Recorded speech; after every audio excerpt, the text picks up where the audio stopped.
I've come to the conclusion that the West Coast is just dying to be oppressed. There is no major race issues there. In fact, quite the opposite. Silicon Valley will hire or promote you just because of your skin color in the push for diversity. I actually grew up in the Bay Area, and I've personally experienced racism towards white people. I've gotten, I don't work or trust white folks, or I don't like white people in my house. I've even got called a cracker at a convenience store and thought about dislocating a man's jaw. That's not to say all black people I encountered were like that. Many were, and still are, great friends, and some even mentors, majority being very welcoming. Ignorance happens, whether you're white, black, Asian, green, blue, pink, and to those ill-traveled, it happens all around the world. Does the action of a few bad eggs spoil the whole nation? Well, to the left, they certainly think it does. So much to see racism where it isn't, and sometimes even falsifying it. Jonathan Lopez, a Umatilla County commissioner in Oregon, recently admitted to a hate crime hoax where he wrote himself a racist letter with hate speech directed at the Latin community. Onto the main story, though, a black man hung himself in California from a tree. Two, actually, but we're talking about Robert Fuller. People took to the streets, demanding in a manner very much like racism itself, in the sense of jumping to conclusions that it must be because of racism and or white men, and demanded these white men be tracked down and punished.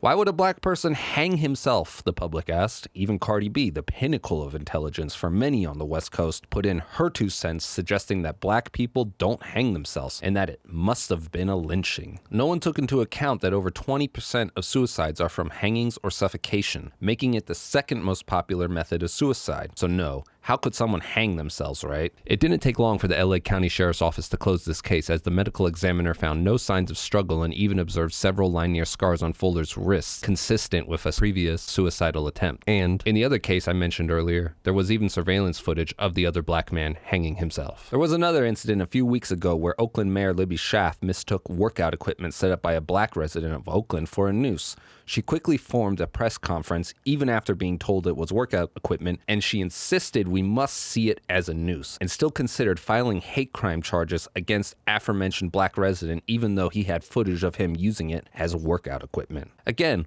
why does the left want to see racism everywhere, even where it isn't? Well, some, probably 20%, just hate America, and for the other 80%, it's a mix of masochism and ignorance. Some people just want to feel oppressed and have a romantic notion of rebelling against the system. And the other half is the 8 out of 10 people who will not bother to read further than a clickbait title. And 6 out of 10 who distribute those articles without even reading them.